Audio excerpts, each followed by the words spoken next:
합시다.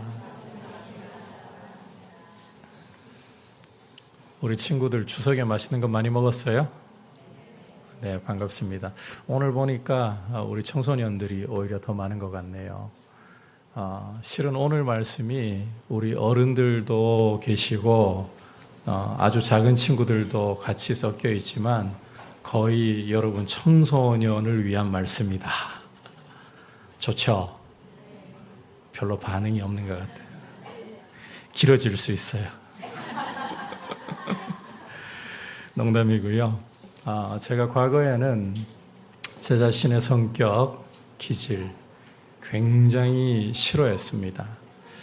저는 굉장히 내향성인 사람이라서 남들에게 이야기를 건네거나 남들 앞에 서서 말을 하는 게 굉장히 두렵고 떨리는 사람이었어요. 그러다 보니까 대학 시절에는 남들 다 하는 미팅도 한번 제대로 한 적이 없었고, 또 교회 안에서 우리 친구들이 그 자매들과 교제를 할 때에도 저는 교제도 제대로 못하는, 마음에 드는 자매가 있어도 이 말도 제대로 왜 좀 멋있는 멘트라든지 이런 것도 못 건네는 성격의 소유자였습니다. 그러다 보니까 제 자신의 어떤 성격, 기질, 이게 너무너무 싫었어요. 어느 날 제가 하나님께 이렇게 솔직하게 원망 섞인 기도를 드렸습니다. 하나님, 저는 제 자신이 너무 싫습니다. 남들 다 하는 미팅 한번 제대로 못 해보는, 마음에 드는 자매가 있어도 정말 친구처럼 좀 마음을 싹 사로잡을 말도 제대로 못하는 이런 제 성격, 이런 제 기질 저는 너무 밉습니다. 내가 아닌 다른 사람이 되고 싶습니다. 그런데 이 기도가 이게 그냥 차 타고 가면서 하나님께 불평하듯이 그냥 솔직하게 드린 기도였습니다. 그런데 이 기도가 미처 다 끝나기도 전에 마치 성령님께서 제 안에서 이런 말씀을 하시는 것 같아요. 하나님 나라 안에는 너 외에 누구도 차지할 수 없는 너만의 자리가 있다. 하나님 나라 안에는 너 외에 누구도 차지할 수 없는 너만의 자리가 있다. 자, 그 순간 저에게 말씀이 하나 떠올랐습니다. 에베소서 2장 10절 말씀이었어요. 한번 따라해 볼까요? 우리는 그의 만드신 바라. 우리는 그의 만드신 바라. 이게 그 NLT라는 영어 번역을 참고해 보면 For we are God's masterpiece 이렇게 적혀 있어요. 우리는 하나님의 걸작품이라. 순간 제 마음에 이 균열이 일어나기 시작했습니다. 그 전까지만 해도 나는 실패자일 거야. 나의 이런 소심한 성격, 내향적인 기질, 이건 잘못된 것이고, 이건 문제가 있는 것이고, 실패자일 거야. 이런 마음이 제 안에 꽉 차 있었습니다. 그런데 우리는 그의 걸작품이라. 내가 실패자가 아니었구나. 하나님의 걸작품이었구나. 그 순간 또 제 안에 이런 지혜가 솟구쳤습니다. 나는 내가 아닌 다른 사람으로 나를 바꾸려 할 것이 아니라 하나님의 걸작품이기 때문에 나를 가꾸어야겠구나. 여러분, 이 표현 잘 한번 들어보세요. 내가 아닌 다른 사람으로 나를 바꿀 것이 아니라 내 자신을 가꾸어 나가야겠구나. 그 순간부터 저는 저를 용납하고 사랑하기로 결정을 했습니다. 그리고 저를 가꾸어 나가려고. 왜? 하나님이 나의 기질을 잘못 실패작으로 만드신 게 아니라 걸작품으로 만드셨기 때문에. 그리고 저에게는 변화가 일어나기 시작했어요. 여러분, 우리 안에 그려져 있는 우리 자신에 대한 그림, 이걸 다른 말로 자화상이라고 불러요. 이 자화상이라는 것은 굉장히 중요합니다. 내 안에 그려져 있는 나에 대한 그림을 따라서 나는 말을 하기도 하고 행동을 하기도 하는 이런 결과가 나오기 때문입니다. 여러분은 여러분 안에 어떤 그림을, 여러분 자신에 대해서 어떤 그림을 가지고 있습니까? 만약 여러분 속에 나는 볼품없는 사람이고 제가 생각했던 것처럼 실패작인 것 같고 문제가 많은 사람인 것 같고 이 그림이 여러분들 속에 자리를 잡고 있다면 여러분들은 자꾸만 행동과 말에 있어서 그 그림을 따라서 결과물을 만들어내지 않을 수가 없습니다. 그래서 여러분, 우리 안에 어떤 그림이 있는가? 나에 대해서 어떤 그림이 그려져 있는가? 이것은 너무너무 중요한 일이에요. 내 안에 있는 나의 자화상, 이것은 나의 삶을 만들어가는 굉장히 중요한 그림이고 여러분 안에 이 그림을 잘 그려두시는 것이 참 중요합니다. 보편적으로 우리 안에 그려져 있는 이 나에 대한 자화상이 어떤 식으로 그려져 왔고 만들어져 왔는가? 우리는 환경의 영향을 받는 사람들입니다. 그래서 태어나서 내가 자라난 환경, 나의 부모님이라든지 굉장히 친한 친구들이라든지 그리고 나한테 아주 큰 영향을 끼친 사람들의 말과 행동과 태도에 의해서 내 안에 나 자신에 대한 그림들을 그려왔어요. 그리고 우리가 속해 있는 이 시대의 문화라는 것을 따라서 내 안에 나 자신에 대한 그림을 그려왔어요. 그런데 여러분, 그렇게 그려진 나 자신에 대한 그림, 나의 자화상이 정말 옳은 것인가? 이 질문을 던져볼 필요가 있는 거예요. 그렇다면 내 안에 이 자화상을, 나에 대한 그림을 어떻게 그려나가야 될 것인가? 오늘 이 이야기를 여러분들과 함께 나눠보려고 하는 겁니다. 오늘 말씀에서는 우리가 소위 이 전설이라고 부를 수 있는, 레전드라고 부를 수 있는 한 사람을 좀 만나볼 수가 있습니다. 단 300명의 용사를 거느리고 13만 5천이라는 적군을 격파했던 전설의 사사 기드온이 바로 그 주인공이에요.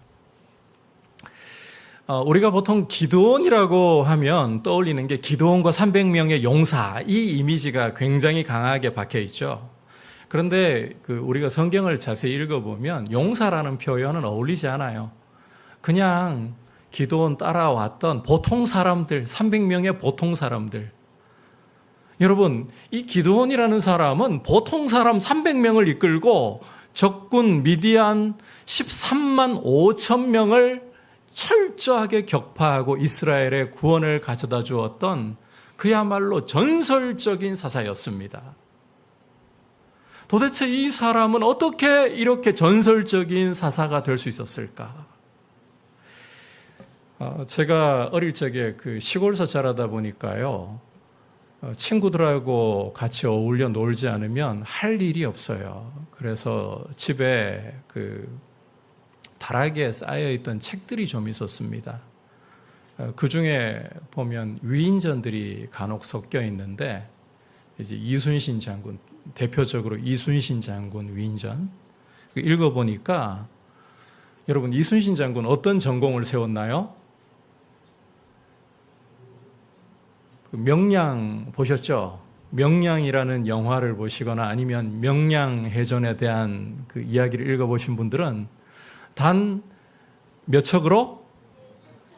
13척의 배로 일본 전함 몇 대? 300대 이상을 격파했던 그 세계 전쟁사에서, 해전에서 이만한 전공을 세운 사람이 없다 할 정도로 역대급인 레전드인 인물이에요. 그분이 이순신 장군이에요. 이 이순신 장군의 그 위인전을 읽어보니까요, 떡잎부터가 달라요. 어릴 때부터 기골이 장대하고 장군감이다, 이런 이야기가 기록이 되어 있어요. 그런데 우리가 오늘 만나볼 이 전설적인 사사 기드온의 모습은 시작부터가 이상한 모습입니다. 여러분, 오늘 말씀 11절을 한번 읽어보시면 자, 앞에 말씀이 뜨고 있죠. 기드온의 모습이 처음에 성경에서 만날 때 어떻게 묘사가 되고 있나요?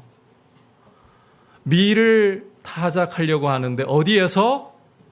포도주 틀에서 타작을 하는 모습으로 기드온의 모습을 기록을 하고 있습니다. 여러분, 밀을 타작하려면 어디서 타작을 해야 될까요? 네, 성경을 읽어보시면 그 룻기에서 힌트를 얻을 수가 있는데 룻이 그 보리하고 밀 타작할 무렵에 이스라엘로 시어머니하고 와가지고 보아스를 만나게 되고 다윗이라는 위대한 이스라엘 성군의 할머니가 되잖아요. 자, 그걸 보면 밀은 타작마당에서 타작을 해야 되는 거예요. 그런데 자, 기드온이 어디서 타작을 했다? 자, 대답을 우리 친구들 크게 안 하시면 제가 진도를 못 나가요. 설교 길어져요. 자, 밀은 어디서 타작해야 된다? 타작마당에서. 그런데 어디에서 타작을 하고 있다? 포도주 틀. 여러분, 포도주 틀이라는 건 뭐 하는 곳이에요? 포도즙을 짜가지고 포도주를 만드는 곳이에요. 이상하잖아요? 이 밀을 타작한다고 하면서 타작마당에서 밀을 까부르는 게 아니라 포도주 틀에 들어가가지고 포도즙 짜는 곳에서 밀을 타작하고 있어요. 도대체 기드온이 왜 이러고 있는 걸까요? 이 기드온이라는 사람이 그 남들보다 좀 발상이 독특하거나 사고 자체가 이상한 사람이어서 그런 걸까요? 그건 아니었습니다. 이 기드온이 이제 등장하고 있는 이 당시 이스라엘의 시대적인 상황을 보면 이스라엘은 미디안 사람들로부터 굉장히 크게 괴롭힘을 당하는 상황이었습니다. 7년 동안이나 미디안 사람들이 이스라엘을 계속해서 괴롭혀 오는데, 자, 이스라엘이 농사를 지어가지고 추수를 하잖아요. 그러면 미디안 사람들이 그야말로 메뚜기 떼와 같이 쳐들어와가지고는 싹 쓸어가는 거예요. 혹시 우리 친구들 가운데 메뚜기 좋은 건데 이렇게 생각하는 친구들 있습니까? 메뚜기 한두 마리, 수십 마리일 때는 좋아요. 농약 안 뿌리는 데나 살고 있고, 이 지역 깨끗하구나 이런 이미지가 들지 모르지만 메뚜기가요, 때로 새까맣게 땅을 뒤덮어버리면, 출애굽기 읽어보면 메뚜기 재앙으로 애굽이 어떻게 되었다 말씀합니까? 푸른 것은 모조리 다 갉아먹어버릴 정도로 땅을 황폐하게 만듭니다. 이 미디안 사람들이 메뚜기 떼처럼 이스라엘에 몰려와가지고는 농사 지어놓은 모든 것을 싹 쓸어갈 뿐만 아니라 가축들까지, 소나 양이나 염소와 같은, 개는 안 데려가요 그 당시에. 이런 것들 하나도 안 남겨놓고 다 쓸어가 버리는 거예요. 상황이 이러하다 보니까, 자, 일반 이스라엘 사람들, 소심하고 겁 많은 사람들, 타작마당에서 밀을 가지고 있다고 타작을 한다. 어떻게 될 거라고 생각하겠습니까? 당연히 미디안이 또 와가지고 내가 타작하고 있는 이것마저도 빼앗아가 버릴 거야. 이런 생각 할 수 있지 않겠어요? 없겠어요? 대답하셔야 간다니까요. 있겠죠? 네. 그럴 수밖에 없는 거예요. 그러니까 자, 타작마당에서 타작하는 게 아니라 어디서? 포도주 틀에 숨어서. 왜? 포도주 틀에서 타작한다라고는 누구도 생각하지 않을 거니까. 어떻게 보면 기드온은 머리는 괜찮은 것 같아요. 이런 수를 쓸 줄도 알고. 그런데 여러분, 기드온은 떡잎부터가 남다른 전설적인 사람이 아니라 겁쟁이라는 말이에요. 머리 잘 쓰는 겁쟁이. 이해하겠어요? 그렇잖아요. 타작마당, 용기 있는 사람이라면 타작마당에서 떳떳하게 밀을 타작하면서 이런 생각할 거 아닙니까? 우리 이순신 장군 같으면, 만약 기드온이 그런 용자였다면, 자, 미디안 사람들 올 테면 다 와봐. 덤빌 테면 나한테 다 덤벼. 내가 여기 떳떳하게 타작마당에서 밀 타작하고 있으니까 니들이 와서 뺏어봐. 내가 어떻게 너희들 대하나 한번 두고 봐. 이러면서 타작해야죠. 그런데 안 빼앗기려고 포도즙 짜는 이 포도주 틀에서 숨어가지고 밀을 타자간다. 그냥 아주 평범한 겁쟁이였다는 거예요. 머리만 잘 굴릴 줄 아는 겁쟁이. 이게 바로 전설의 사사 기드온이었다는 거예요. 자, 이런 사람이 어떻게 도대체 300명의 보통 사람들을 이끌고 미디안 군대 13만 5천 명을 격파할 수 있단 말인가? 여러분 상상이 안 되죠? 도대체 이게 어떻게 된 걸까요? 이게 바로 자화상과 관련되어 있어요. 자, 이런 보통의 평범한 겁쟁이 기드온, 우리나 별반 다를 바 없는 기드온, 이런 사람에게 이렇게 포도주 틀에서 밀을 타작하고 있을 때 한 사람이 찾아왔습니다. 누군가 보니까 하나님이 보내신 사자, 천사예요. 천사가 이 기드온에게 찾아와서 뭐라고 말씀을 하느냐? 12절 좀 올려주시겠어요? 12절. 자, 뭐라고 말씀을 하고 있습니까? 큰 용사여, 여호와께서 너와 함께 계시도다. 자, 여러분, 기드온에게 하나님의 사자가, 천사가 뭐라고 말씀했다고요? 큰 용사여라고 말씀을 하고 있어요.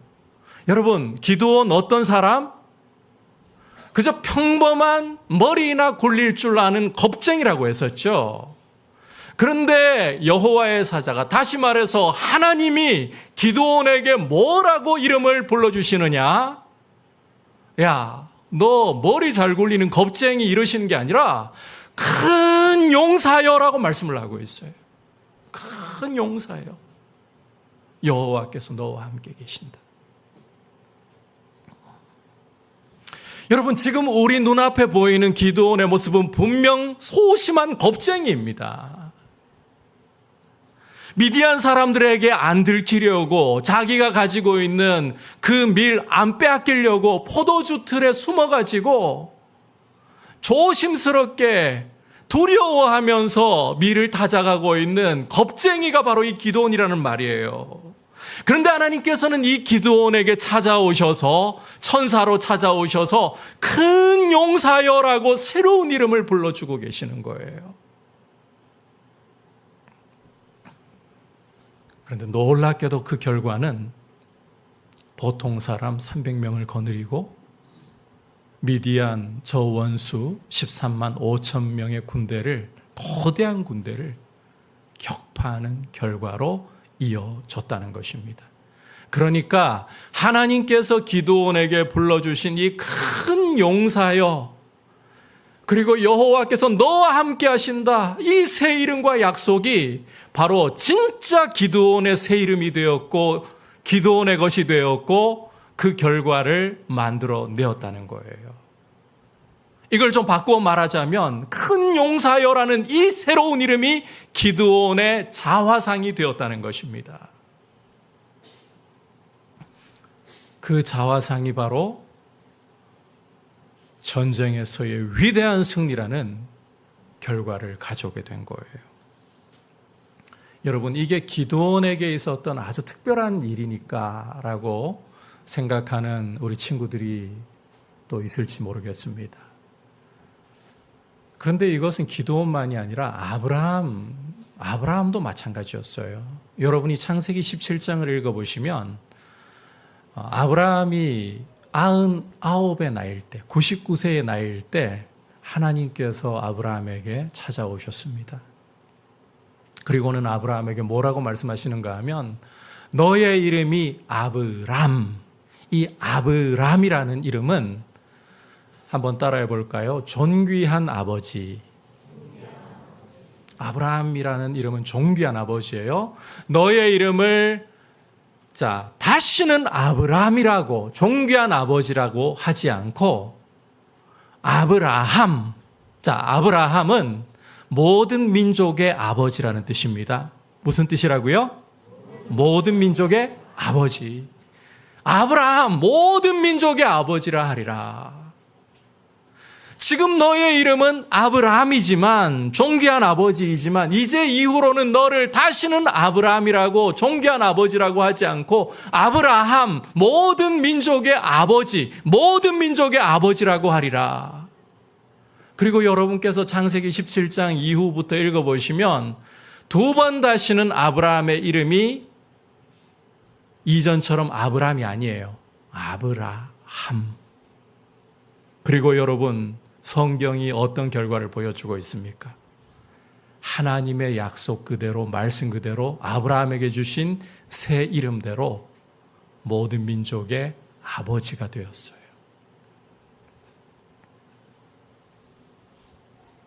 여러분, 하나님이 우리에게 불러주시는 새 이름으로 우리의 자화상을 만드는 것이 중요합니다.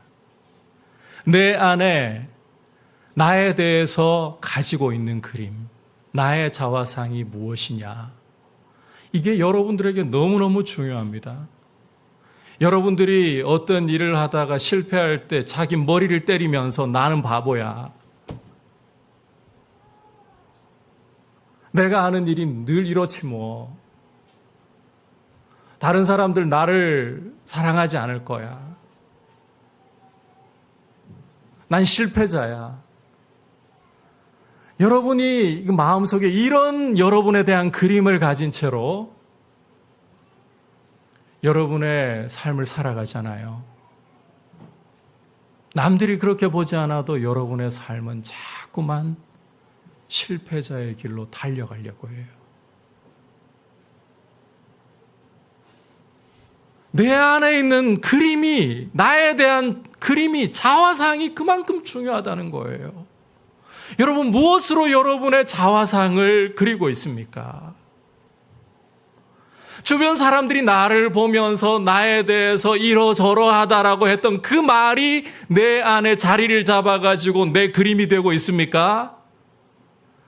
아니면 여러분 속에서 여러분들은 다 인지하지 못했을지 몰라도, 깨닫지 못했을지 몰라도 사탄이 여러분들에게 속삭이면서 속였던 그 모습이 여러분의 그림이 되고 있습니까? 너 같은 걸 하나님이 사랑하신다고? 너 어제 이 죄 지었지? 두 번 다시는 게임 안 한다고 하나님 앞에 약속해 놓고 밤새워가지고 게임하고 예배 드리러 왔는데 예배 시간에 잠이나 자고 지각이나 하고, 그게 너지. 너는 그런 실패자야.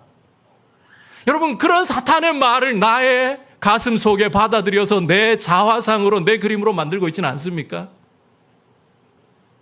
내가 하는 게 늘 그렇지 뭐.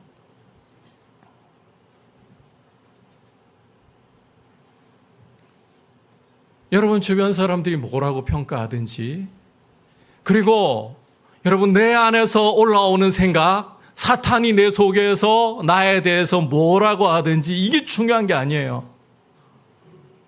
여러분, 사탄의 별명이 뭔지 알고 계시죠?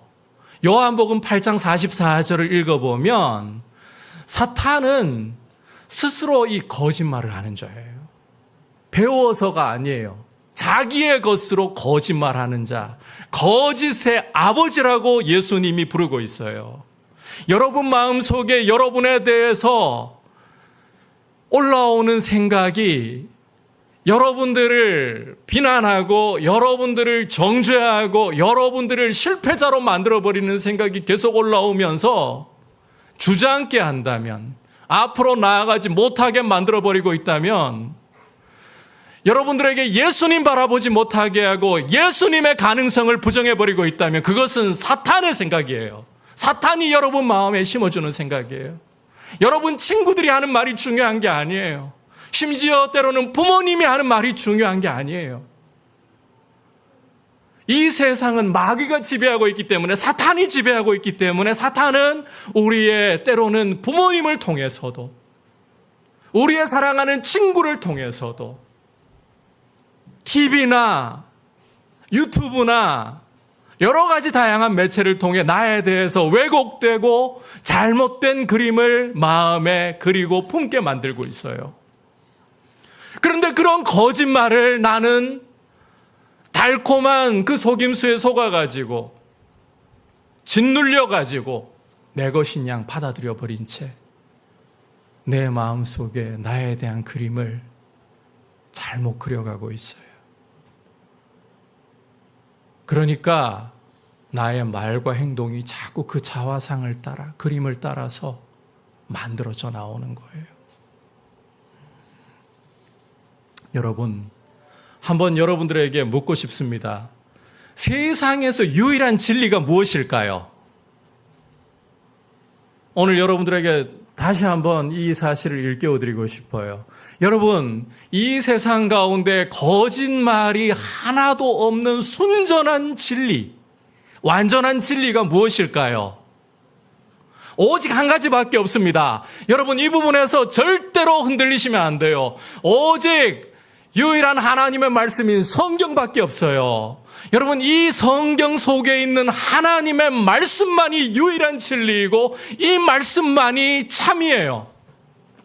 이 말씀을 따라서 여러분 마음에 그림을 그려야 되는 거예요. 하나님이 나에 대해서 뭐라고 말씀하시는가? 그 말씀이 나의 이름이 되어야 되고 나의 자화상이 되어야 되고 그것이 나의 삶을 결정하는 것이 되어야 하는 거예요. 우리는 마귀에게 자주 속습니다. 우리는 세상에게 귀를 너무나도 잘 기울입니다. 여러분, 왜 잘못되고 치우치고 왜곡된 세상의 말을 듣고 마귀의 말은 들으면서 우리를 너무나도 사랑하시는 우리 하나님 아버지의 진리의 말씀에는 우리가 그렇게 귀를 기울이지 않을까요? 나 자신에 대해서 하나님이 말씀하시는 그 음성, 그 말씀을, 그 진리를 왜 받아들이지 않는 걸까요? 이게 우리의 삶을 망가뜨리고 있는 거예요. 한번 따라합시다. 하나님의 말씀으로 나의 자화상을 그려야 합니다. 여러분, 이제는 하나님의 말씀으로 자화상을 그리십시오. 세상의 말 들으면서, 친구들의 말 들으면서, 거짓의 사람들이 하는 말 들으면서 그거 여과 없이 받아들이면서 왜 하나님의 말씀 우리가 안 들으려고 할까요? 우리를 진짜 사랑하시고 우리에게 유일한 진리인 그 말씀을.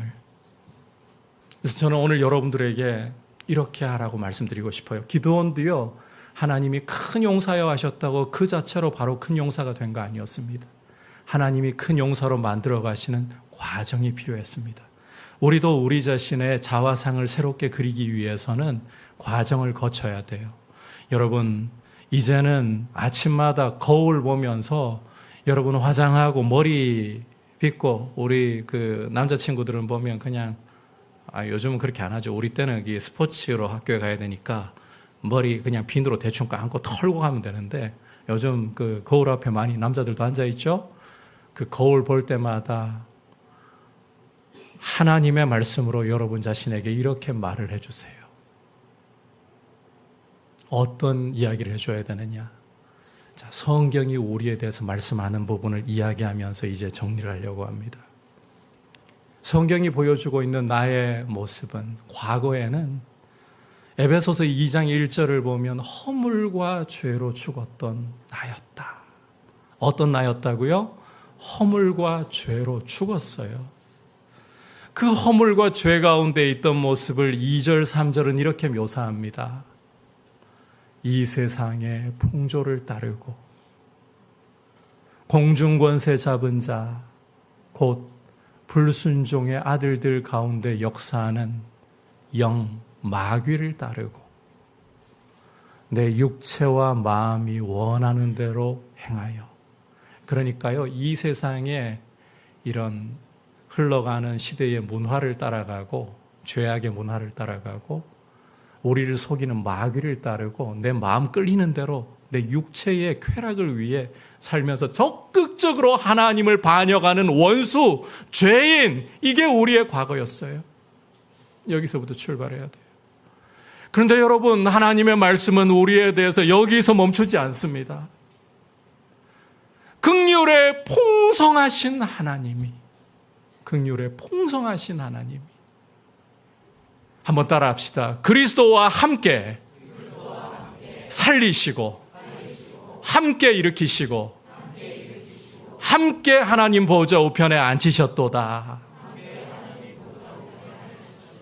우리는 과거 죄인이었고 하나님과 원수였고 반역자들이었지만 하나님이 우리를 너무나도 사랑하셔서 우리의 죄를 그 아들에게 뒤집어 씌워서 십자가에 달려 우리 대신 저주와 심판을 받게 하셨고 그 피로 우리 죄를 용서하셔서 죽어있던 우리를 살리시고 일으켜주시고 하나님 보좌 우편에 앉은 자가 되게 하셨어요. 여러분, 우리가 과거에는 고아였지만 십자가의 예수님의 보혈의 공로로 그 은혜로 하나님의 자녀가 되었어요. 거절당했던 사람들이었으나 용납을 받은 사람들이 되었어요. 죄인이었지만 의인이 되었어요. 과거에는 저주였지만 축복이 되었어요. 원수였지만 연인이 되었어요. 창기였지만 신부가 된 거예요.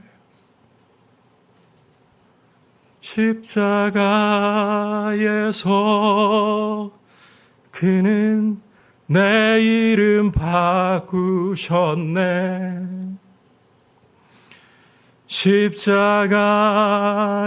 십자가에서 그는 내 이름 바꾸셨네. 고아에서 아들로 거절해서 용납으로 죄인에서 의인으로 바꾸어 주셨네.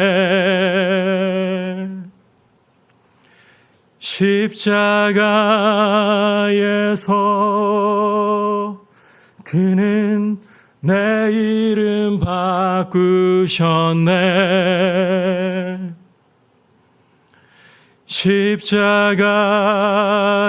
십자가에서 그는 내 이름 바꾸셨네.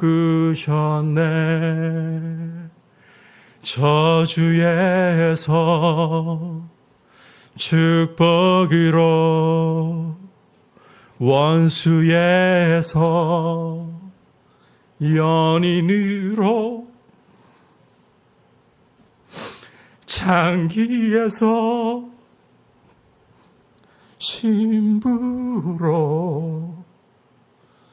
바꾸어 주셨네.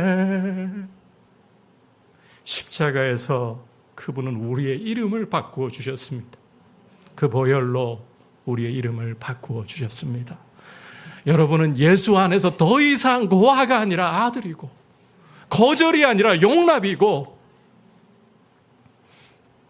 더 이상 저주가 아니라 축복이고 원수가 아니라 연인이고 창기가 아니라 신부인 겁니다. 여러분, 이 새 이름, 이 새로운 자화상을 여러분 속에 말씀을 따라 여러분 거울 볼 때마다 거울 보면서 세상의 관점으로 마귀의 속이는 음성으로 여러분들을 부르지 말고 아침마다 거울을 볼 때마다 하나님의 말씀으로 여러분에게 이야기를 해주십시오. 하나님 날 사랑하셔. 누가 뭐래도 하나님 날 사랑하셔. 아들을 십자가에 주시는 걸로 증거를 삼아 주셨잖아. 하나님 날 사랑하셔. 나는 하나님의 사랑받는 존귀한 자녀야. 한번 따라 합시다. 나는 하나님의 사랑을 받는 존귀한 자녀야. 나는 누가 뭐래도 천지가 개벽을 해도 사랑받는 하나님의 자녀야. 예수님이 나를 위해 십자가에 피 흘려 주셔서 하나님의 관점으로 하나님의 말씀으로 여러분 안에 자화상 그리기를 축복합니다. 그리고 여러분의 삶을 그렇게 받아들이면서 하나님께 집중할 때 여러분의 말과 행동을 바꾸어 가시고 인생을 바꾸어 가시는 하나님을 경험하게 될 줄 믿습니다. 그 하나님의 은혜 가운데 굳게 서시기를 축복합니다. 이제 말씀을 생각하면서 함께 찬송가